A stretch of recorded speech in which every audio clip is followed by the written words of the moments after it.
satisface en gran medida encontrarme con ustedes en esta mañana y agradezco la presencia de cada uno de ustedes para hablar de un tema que es sumamente importante y a veces hasta cierto punto controversial, porque todavía hay algunas personas de la comunidad científica internacional que se resisten a aceptar el tema del cambio climático.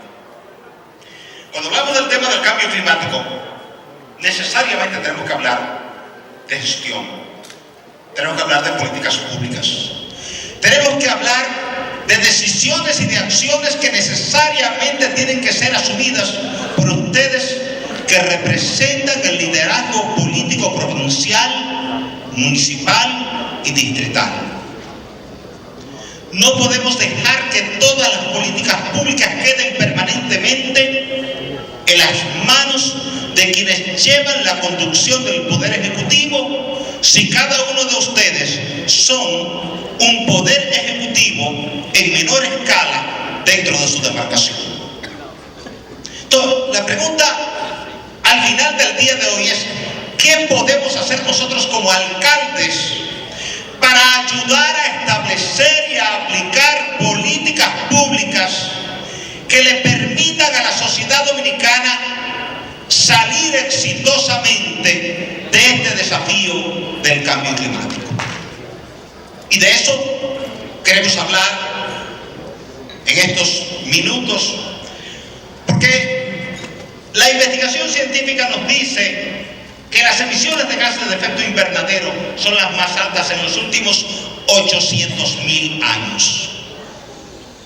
Si hacemos estudios de paleoclima, o si hacemos estudios de los corales en el entorno del lago Enriquillo, como está haciendo el doctor Méndez, o hacemos un estudio de la paleofauna del Cuaternario y lo trasladamos al presente, nos vamos a encontrar de manera convincente que hemos tenido cambios en el clima. Y que si bien es cierto que una parte importante del cambio del clima responde a fenómenos naturales, como lo tuvimos en el Cretácico y como lo tuvimos anteriormente en el Pérmico, que lograron extinguir parte importante de la vida sobre el planeta, no menos cierto es que el desarrollo industrial del ser humano tiene un componente importante en materia del cambio climático. Entonces, la contaminación que tenemos en nuestra atmósfera viene fundamentalmente por la emisión de dióxido de carbono, metano, dióxido de azufre y óxido nitroso. ¿Y hasta dónde somos nosotros responsables directos por nuestra actividad industrial en materia de producción de energía eléctrica, en materia de la industria en general, en materia de la industria minera y de la industria cementera, y en materia de un parque automotriz que crece aceleradamente en todo el mundo? Y cada vez que usted enciende su vehículo, ese motor de combustión de su vehículo está emitiendo altos volúmenes de dióxido de carbono que se nos está concentrando en nuestra atmósfera y evidentemente actúa como el cheque de presión de la cisterna suya. Entra el agua pero no sale, entra mucha radiación solar pero no sale el mismo nivel de radiación que entró, y evidentemente produce como resultado final un balance positivo en términos de incremento de la temperatura. Y ahí es donde el ser humano tiene que poner en práctica políticas públicas que nos permitan como sociedad ir reduciendo nuestras emisiones de gases de efecto invernadero por cualquiera de las vías posibles, o utilizando menos combustibles fósiles, o utilizando en nuestros hogares y nuestras industrias equipos que consuman menos energía, o reforestando todas las zonas donde hemos diezmado el bosque por décadas para para que el bosque actúe como un colector de dióxido de carbono, o utilizando el criterio CAC, captura, almacenamiento y enterramiento del carbono, lo cual es más complejo, sobre todo para países parcialmente desarrollados como nosotros. ¿Qué nos ha impedido a nosotros como sociedad? Que cada automóvil tenga un catalizador electrolítico que permita comprimir los gases del proceso de combustión interna del motor, y que en lugar de yo tener toda una avenida, toda una calle, toda una autopista repleta de vehículos que están emitiendo dióxido de carbono, monóxido de carbono, dióxido de azufre y óxido nitroso, yo tenga simplemente gotitas que no estén afectando bajo ninguna circunstancia el medio ambiente. Nuestra producción arrocera siempre, por tradición, ha estado en ambiente de inundación. Y el arroz es uno de los grandes productores de metano. Y el metano es el segundo componente importante en materia del cambio climático de origen antropogénico. Esto no implicaría que le dijésemos al productor de arroz que deje de producir arroz, pero sí tenemos que ir buscando metodologías mediante las cuales el consumo de agua en las zonas de arroz sea mucho menor y que tengamos consecuentemente menor cantidad de liberación de gas metano. Muchos van a decir que no es posible, pero siempre el ser humano encuentra una forma de reducir cualquiera de los componentes que terminan siendo perniciosos. Y me les hablaba ahorita de cómo el protocolo de Montreal nos obligó, comenzando con los países grandes y después, por extensión, nosotros los países pequeños, a eliminar los CFC, los clorofluorocarbonos, de forma tal de que no siguiéramos agrediendo la capa de ozono. Eso mismo tenemos que comenzar a hacerlo en materia del cambio climático. ¿En qué medida nosotros como sociedad podemos hacer aportes importantes para cada día ser responsables en menor escala de la emisión de gases de efecto invernadero? Los programas de reforestación nunca son asumidos por los gobiernos municipales en el entendido de que eso debe ser una política exclusiva del Ministerio de Medio Ambiente. Y nos olvidamos que las alcaldías son la extensión territorial del Ministerio de Medio Ambiente conforme lo establece el texto de la Ley Ambiental 6400. Por tanto, el alcalde de una determinada demarcación pasa a ser el ministro de Medio Ambiente local, y él tiene que definir políticas públicas en materia de medio ambiente que sean coincidentes, evidentemente, con las políticas públicas trazadas en el Ministerio de Medio Ambiente. Porque la idea es que haya una sincronización, que haya una armonía, que haya una interconexión entre el ministerio que traza la política global general y la alcaldía que va a aplicar esa política dentro de su demarcación. Entonces, ya hemos visto cómo el ser humano es responsable, a partir del desarrollo industrial, del incremento extraordinario de los gases que producen el efecto invernadero. A partir del desarrollo industrial y tecnológico acá en los años 50 hubo un incremento extraordinario de las temperaturas, pero al mismo tiempo de la concentración de gases. Y si chequeamos las curvas, vamos a ver que son paralelas. Lo que quiere decir que una se corresponde con la otra, y evidentemente el ser humano, aunque lo quiera hacer, no puede negar su responsabilidad directa en este componente del cambio climático. Muchas veces tratamos de responsabilizar a la naturaleza. Decimos, oh, pero en el Cretácico no existía el ser humano, en el Pérmico no existía el ser humano, y hubo calentamientos, fruto del vulcanismo intenso. Sí, pero ese no es el caso ahora, porque el vulcanismo actual es responsable apenas del 3% del calentamiento. Quiere decir que no debemos echar la culpa a la actividad volcánica que esporádicamente vemos, sobre todo en el cinturón circunpacífico y en algunas regiones del Caribe insular menor, donde hemos tenido en las últimas décadas algunas erupciones volcánicas. Pero si nosotros chequeamos, vamos a encontrar que por cada 100 kilovatios hora de energía eléctrica fósil que usted consume en su casa, está aportando 65 kilogramos de dióxido de carbono. Y por cada 100 kilómetros que usted recorre en su auto con combustible fósil, usted está aportando 15 kilogramos de dióxido de carbono.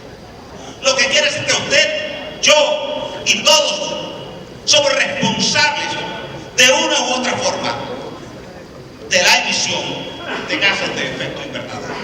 República Dominicana, por ser un territorio pequeño, apenas aporta el 0.00025% del volumen total de gases de efecto invernadero. Por tanto, no podemos compararnos con China, que aporta el 25%, con Estados Unidos, que aporta el 18%, pero sí tenemos el compromiso ambiental y social de reducir sustancialmente nuestras emisiones. ¿Por qué? Porque cada día vamos a tener fenómenos naturales vinculados estrechamente al cambio climático. Inundaciones repentinas, huracanes y tormentas. Este es el caso del río Blanco en Jimaní, un río que siempre está prácticamente seco, 0.5 metros cúbicos por segundo o 0.2 metros cúbicos por segundo. Un día, por una vaguada estacionaria, cayeron 247 milímetros de lluvia en 6 horas y el río transitó casi 8.000 metros cúbicos por segundo. Resultado final: destrucción, devastación, y tuvo la alcaldía local que salir a dar la cara de la mano del gobierno central. Y la pregunta es, ¿por qué habíamos permitido que la gente se nos emplazara en un cauce seco si se supone que la alcaldía es quien administra el uso de suelo en la demarcación y es quien autoriza dónde está un emplazamiento urbano, un emplazamiento industrial, un emplazamiento hotelero o un emplazamiento agrícola? Entonces nos ha faltado interconectar las políticas públicas a nivel nacional con las políticas públicas a nivel local para proteger a nuestra gente de un fenómeno que cada día nos va a atacar más, porque ahí perdimos 1.800 vidas. Y a partir de ahí comenzó a crecer el lago Enriquillo, porque todo ese caudal que transitó por el cauce del río Blanco terminó en el lago Enriquillo, y a partir de ese momento el lago Enriquillo comenzó un proceso extraordinario de crecimiento y comenzó a crear un caos en el uso de suelo en toda la zona perimetral, específicamente en las provincias Independencia y Bauru.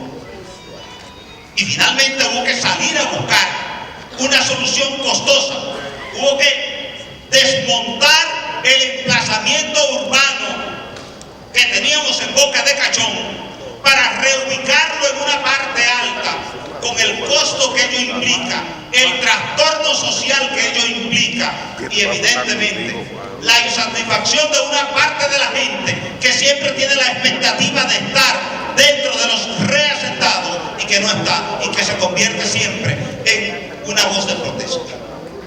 Y todo eso viene como consecuencia de ese cambio climático.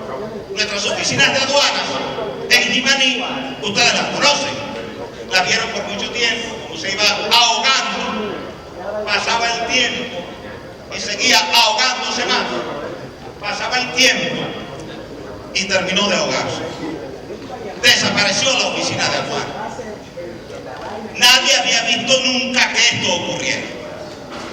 Evidentemente, si usted tiene dos lagos, el lago Enriquillo y el lago Sumatra, uno que está 55 metros más alto que el otro, este está en la cota más 20, este está en la cota menos 35, y comienzan a subir los dos paralelamente, no debemos decir que el agua que le está entrando a uno y al otro es la misma y que viene del lado este, que viene de la presa de Sabanayegua, porque el agua no puede subir sin bombeo desde la cota menos 35 a la cota más 20, y los dos lagos subieron paralelamente y crearon una distorsión total en la zona, al extremo de que las estafetas de teléfono público y los que son de allá de Jimaní conocerán muy bien esa situación.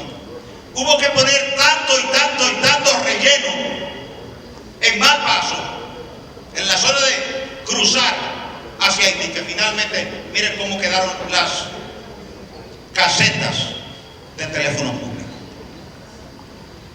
No obstante esa realidad, es poco lo que hemos hecho como sociedad para tomar medidas con el tema del cambio climático. Y los que son de Santiago conocen esa fotografía. Amantira Gómez, que es de Navarrete, conoce esa fotografía. Santiago, 12 de diciembre del año 2007. Primero, ¿cómo me llega una tormenta el día 11 y el día 12 si la Oficina Nacional de Meteorología me dijo de manera oficial y formal que la temporada cerró el día 30 de noviembre? ¿Qué pasó ahí? ¿Qué pasó ahí? Si a mí me dijeron como ciudadano común y corriente de a pie que la temporada ciclónica cerró el día 30 de noviembre y me lo dijeron militarmente, yo no tengo por qué esperar una tormenta el día 11 de diciembre y que me inunde a Santiago como me inundó a Santiago el día 12 y que me mataran 300 personas en las márgenes del río Chame y que me provocara daños en la industria bananera por casi 4.500 millones de pesos, efecto directo de un cambio climático que le hemos dado la espalda sobre la base de que ese no es mi problema, es un problema de los científicos, pero no un problema de nosotros, los alcaldes, los gobernadores, los diputados, los senadores y las autoridades. Es un problema de todos. Y todos tenemos que asumirlo, porque cuando viene el problema, todos tenemos que aportar una cuota de solución.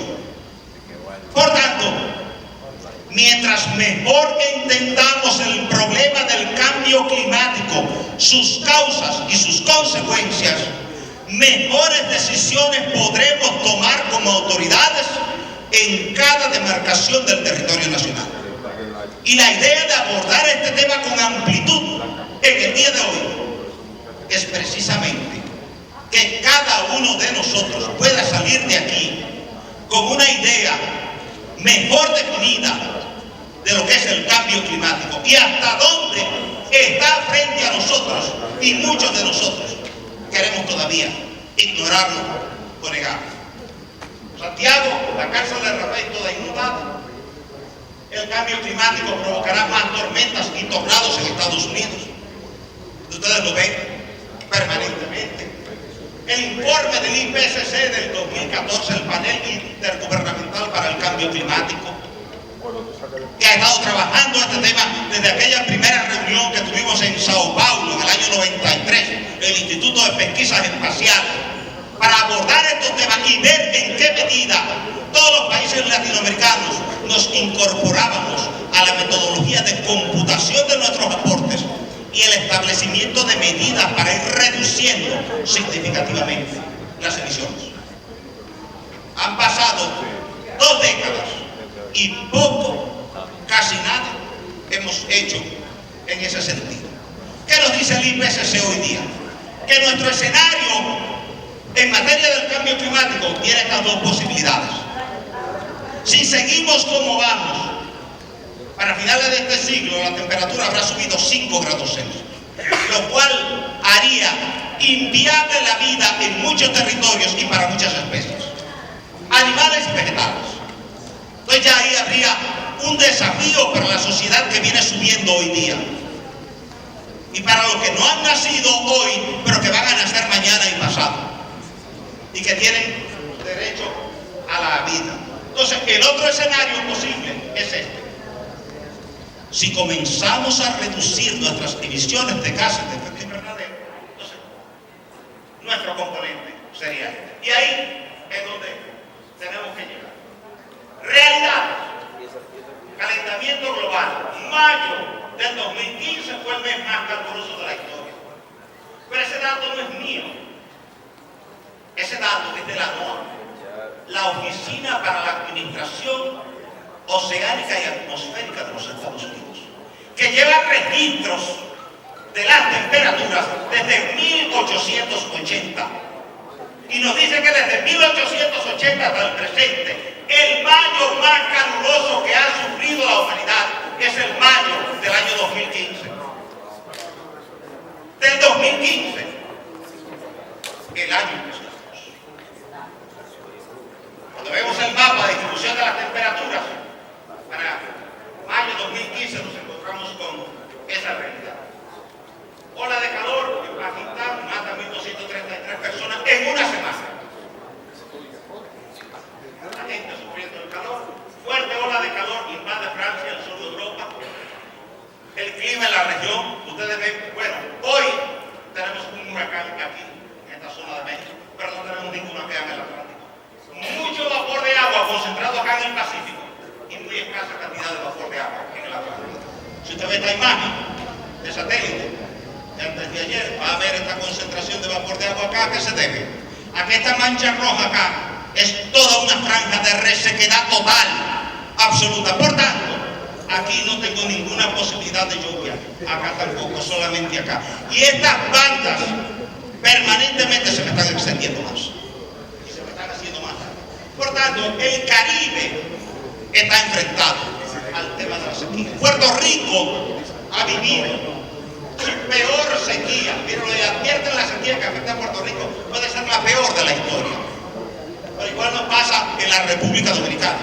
Y ustedes lo han vivido con los problemas que tuvo que confrontar la CAS, el INAPA, el INDRI, Corazán en Santiago, Ocora Plata en Puerto Plata.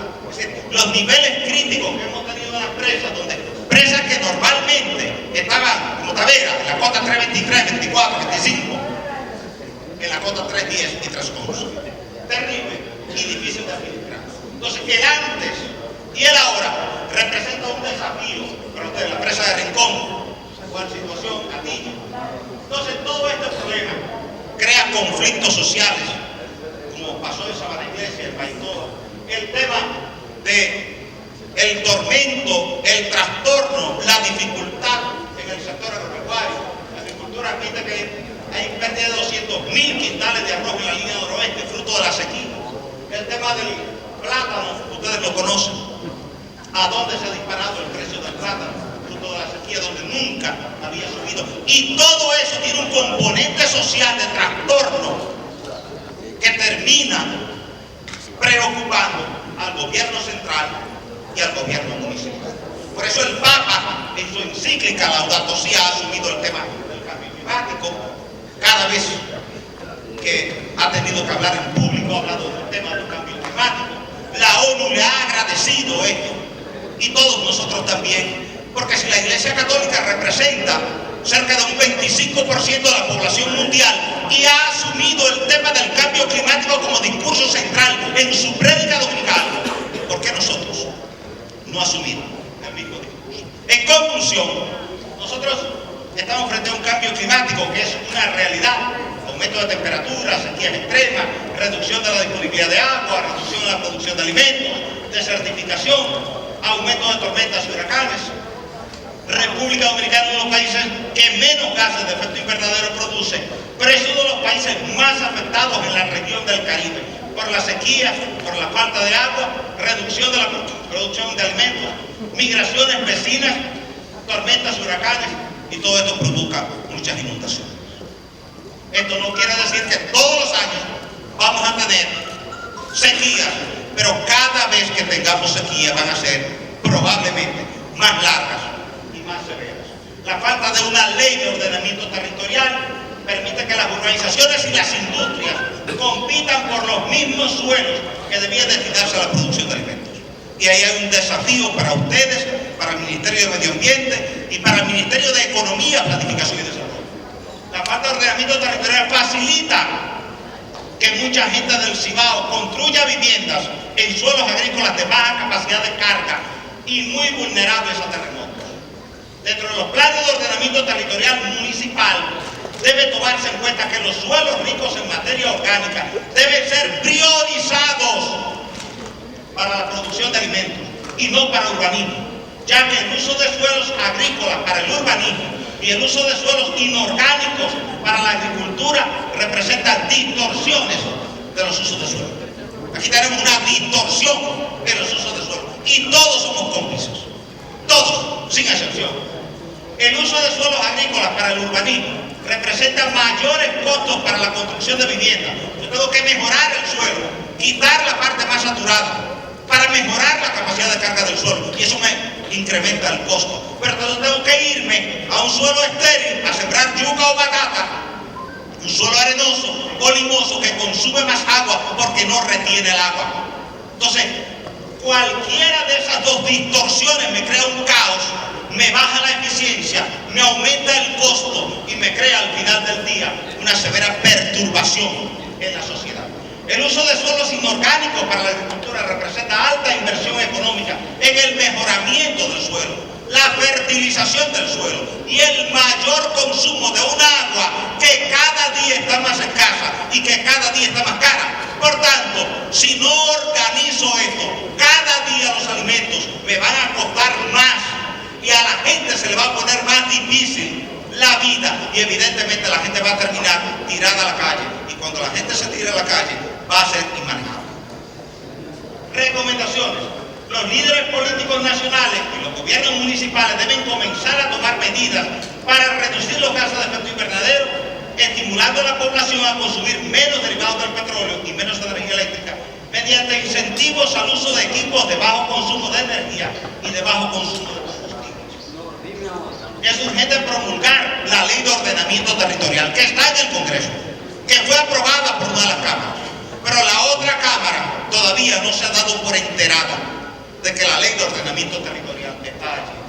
También es necesario definir las áreas de crecimiento urbano y separarlas de las áreas de crecimiento industrial. Santiago, Moca, Licey, tenemos un caos en el uso de suelo. Y los suelos de mejor calidad desde el punto de vista agrícola de toda la región del Caribe están siendo urbanizados. Y el día que hay un terremoto, todo eso se va a caer. Entonces, estamos usando los suelos estériles para sembrar yuca, batata y plátano, y los suelos ricos en nutrientes para construir. Explíquenme esto porque yo no lo entiendo. Es necesario definir las áreas de desarrollo agrícola para impedir que sigan siendo urbanizadas. El país debe comenzar planes de contingencia para afrontar exitosamente futuras sequías, construyendo nuevas presas, nuevos campos de pozos, corrigiendo las fugas de agua en las redes de acueductos y educando a la población para que consuma menos agua y para que desperdicie menos agua en los hogares y en los sistemas de riego. Los suelos más ricos en nutrientes, como los del Valle del Cibao, y los suelos de alta productividad, de bajo consumo de agua, ser priorizados para la producción de alimentos, como forma efectiva de obtener el máximo aprovechamiento del suelo, del uso de agua y de la productividad. Evidentemente que el Estado tiene que asumir un papel importante, y es garantizarle a cada ciudadano 150 litros de agua por día libre de costo. Y el consumo excedente, penalizarlo con una tarifa horrorosamente alta. Cuando a usted le den la opción esta noche en el buffet de 2 platos de comida, el primero de gratis y el segundo a 3.000 pesos, todo el mundo se va a servir el primero y nadie se va a servir el segundo. Gracias por